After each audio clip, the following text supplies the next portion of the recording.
सावन के इस पावन महीने में शिवालयों में श्रद्धालुओं का सैलाब उमड़ पड़ा है। देश भर के शिव मंदिरों में भक्त अपने आराध्य की एक झलक पाने को बेताब दिख रहे हैं। कुछ ऐसा ही हिमाचल प्रदेश के मंडी में बाबा महामृत्युंजय के दरबार में दिख रहा है। मान्यता है कि इस मंदिर में भक्तों को बाबा महामृत्युंजय के कई स्वरूपों के दर्शन होते हैं। देखिए रिपोर्ट।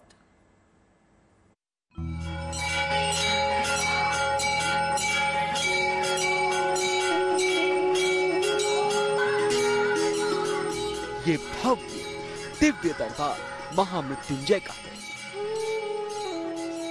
यहाँ देवों की देव महादेव विराजमान हैं। मंडी की खूबसूरत वादियों के बीच बाबा महामृत्युंजय का ये दरबार अलौकिक है। अद्भुत सुंदरता और भव्यता को समेटे कमल पर विराजमान बाबा महामृत्युंजय का ये मंदिर दुनिया भर के शिव भक्तों के लिए आस्था का प्रमुख केंद्र है। मान्यता है कि बाबा महामृत्युंजय के दर्शन मात्र से भक्तों के सारे कष्ट दूर हो जाते हैं। यहाँ श्रद्धालुओं को अपने आराध्य के अद्भुत स्वरूपों के दर्शन भी होते हैं। माना जाता है कि इस चमत्कारी मंदिर में बाबा महामृत्युंजय के चेहरे का भाव बदलता रहता है। कभी भक्तों को हंसते हुए शिव के दर्शन होते हैं तो कभी श्रद्धालु अपने आराध्य को गहन चिंतन करते हुए देखते हैं। बाबा महामृत्युंजय दिन में 5 बार मुख मुद्राएं अपनी चेंज करते हैं। कभी आपको हंसते हुए नजर आएंगे, कभी मगन हुए नजर आएंगे, कभी चिंता में तो कभी मुस्कुराते हुए। और यहाँ पर लोग काफी मात्रा में आते हैं, अपनी इच्छाओं की मनोकामना पूरी होती है उनकी। यूं तो बाबा के दर पर श्रद्धालुओं का पूरे साल मेला लगा रहता है, लेकिन सावन के इस महीने में बाबा महामृत्युंजय के दरबार में श्रद्धालुओं की आस्था देखते ही बनती है। मैं इस मंदिर में हर रोज महामृत्युंजय भगवान के दर्शन करने आती हूँ। यहाँ सबकी मनोकामनाएं पूर्ण होती है। हर शनिवार को विशेषकर यहाँ अपनी मनोकामना के लिए यहाँ आते हैं। और ये मान्यता है कि जो लोग यहाँ पे जो मन्नत करते हैं वो उनकी पूर्ण होती है। मैं यहाँ पे रोज अपने मम्मा पापा के साथ आता हूँ महामृत्युंजय के मंदिर में। मैं यहाँ पे रोज आता हूँ तो यहाँ पे आके मुझे बहुत शांति मिलती है और मेरे मन को बहुत सुकून मिलता है। मैं यहाँ पे रेगुलर आता हूँ और मैं आगे भी आता रहूंगा। आपको बता दें कि भगवान शिव को समर्पित बाबा महामृत्युंजय का ये मंदिर 16वीं शताब्दी में बनाया गया था और तब से लेकर आज तक यहाँ रोजाना हजारों की संख्या में श्रद्धालु अपने आराध्य बाबा महामृत्युंजय के दर्शन के लिए पहुंचते हैं। मंडी से परी शर्मा के साथ bureau report, good news today.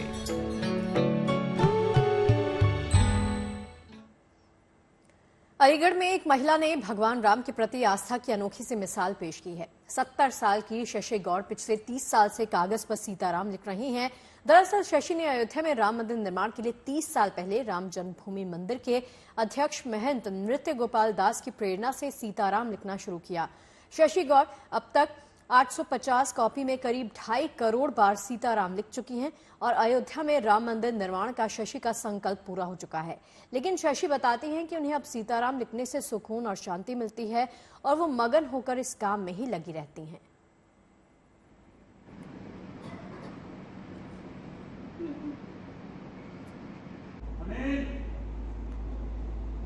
हमारे गुरुजी हैं महंत, जो जन्मभूमि के अध्यक्ष हैं महंत नृत्य गोपाल दास जी।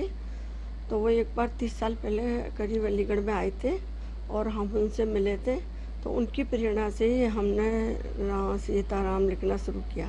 रामलला स्थापना होगी तो अच्छा लगेगा, बस इसी प्रेरणा से लेके हम बस करीब 850 करीब कॉपियाँ लिख चुकी हूँ जब से। और एक कॉपी में 29,312 करीब लिखती हूँ। और अब आपको मिलवाते हैं मुंबई के रहने वाले 14 साल के ईशान नारायणन से, जो देश में सबसे कम उम्र के फॉर्मूला 4 चैंपियन बने हैं। ईशान ने इस साल कई इंटरनेशनल कार रेसिंग चैंपियनशिप 2023 में भाग लिया था, जो हाल ही में चेन्नई में आयोजित की गई थी। इसके अलावा ईशान नारायणन ने मार्च में आयोजित एक टैलेंट हंट में मोटर स्पोर्ट्स में हिस्सा लिया, जिसमें वो तीसरे स्थान पर रहे।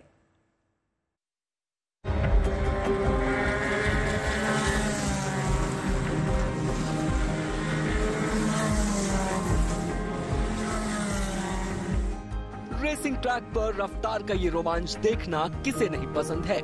रफ्तार के इसी रोमांच का हिस्सा है मुंबई के रहने वाले ईशान नारायण, जो देश के सबसे कम उम्र के फॉर्मूला 4 रेसिंग चैंपियन बने हैं।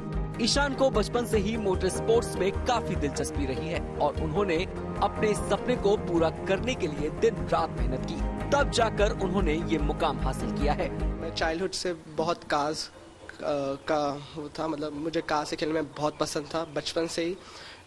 और मेरे भाई और मैं बचपन से फार्मूला के रेसेस देखते थे बहुत सारे, तो तब से ही वो स्पीड और वो गाड़ियों को देख के मुझे भी ये पैशन आया कि मैं स्टार्ट करूँ ये, तो यस बचपन से ही। फॉर्मूला 4 मोटर स्पोर्ट्स में एक नया प्रारूप है।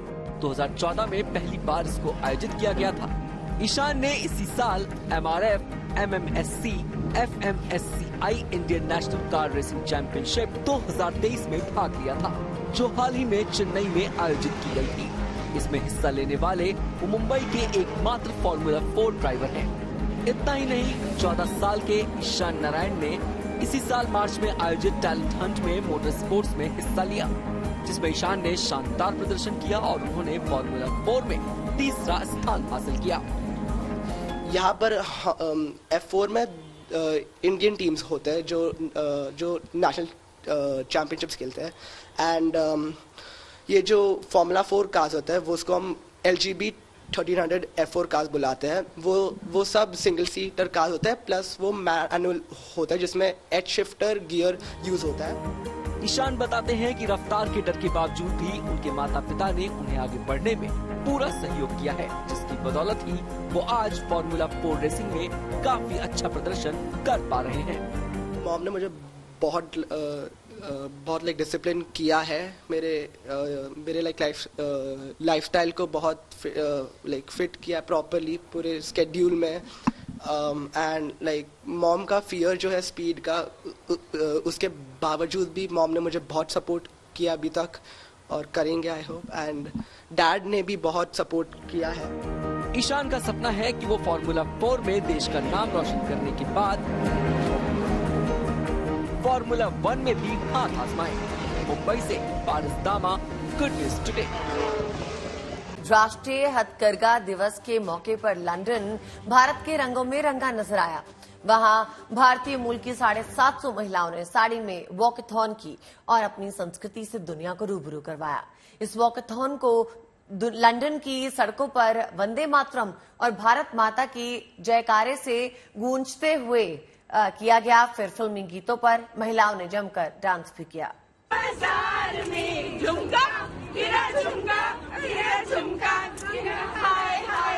लंदन को भारत के रंगों में डुबो दिया 750 ब्रिटिश मूल की महिलाओं ने, जो ब्रिटिश विमेन इन सारी ऑर्गेनाइजेशन को रिप्रेजेंट करती हैं। और हथकरघा दिन यानी हैंडलूम डे के दिन हमारे जो देश के वीवर्स हैं उनके प्रति एक सद्भावना हो और उनकी जो स्थिति हो वो बेहतर हो, उसकी तरफ इनकी पूरी तवज्जो है। तो सबसे पहले हम ये जाके पूछते हैं, रश्मि आप इस ऑर्गेनाइजेशन को सपोर्ट कर रही हैं। डॉक्टर दीप्ति जैन जो इस ऑर्गेनाइजेशन को लीड करती हैं वो इस वक्त यहाँ मौजूद नहीं है, लेकिन आप उन्हें सपोर्ट कर रहे हैं, आपकी ऑर्गेनाइजेशन। मुझे बताएं कि क्या आपकी मंशा है और क्या आप करना चाह रहे हो और किस तरह से आप वीवर्स को सपोर्ट करेंगे? पहले तो मैं बोलूँगी कि नेशनल हैंडलूम डे पे सबको बहुत बहुत बधाई। हमें दुनिया में ये पहुंचाना है कि ये जो साड़ियाँ हम पहन रहे हैं, जैसे मैंने बनारसी साड़ी पहनी है, तो इन साड़ियों को बनाने वाले जो कारीगर हैं उनकी वैल्यू हमें और करनी चाहिए। उनकी कद्र जो कम हो गई है, जो बीच में जो बिचौलिए होते हैं वो रियल उनको आमदनी नहीं दे पाते हैं, उनकी स्थिति सुधारनी है।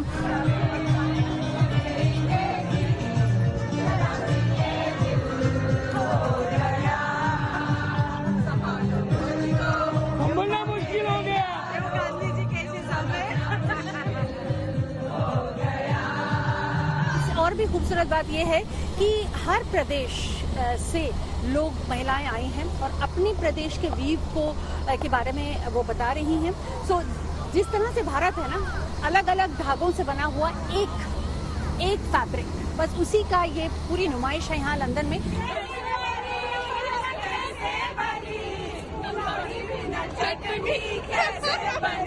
मैं एक ही बात कहना चाहूंगी, नारी विच साड़ी है कि साड़ी विच नारी है कि नारी की नारी है कि साड़ी की साड़ी है।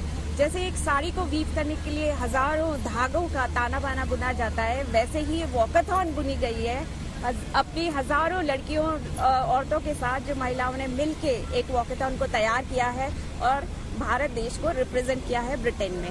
मैं बहुत प्राउड फील करती हूँ।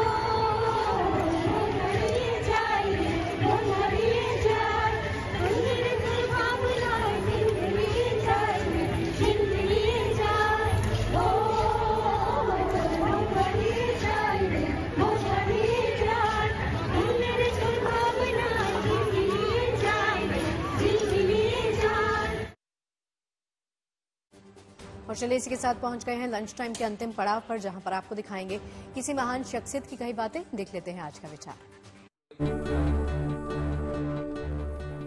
स्वामी विवेकानंद ने कहा है, पहले हर अच्छी बात का मजाक बनता है, फिर उसका विरोध होता है और फिर उसे स्वीकार कर लिया जाता है। उम्मीद है खबरों के इस लंच टाइम में आपको पेट भर जानकारियां मिली होंगी। और चलिए इस वादे के साथ छोड़ जाते हैं, मुलाकात होगी लंच टाइम में हम दोनों के साथ। आप सभी की कल अपना बहुत ख्याल रखिए, देखते रहिए गुड न्यूज़ टुडे।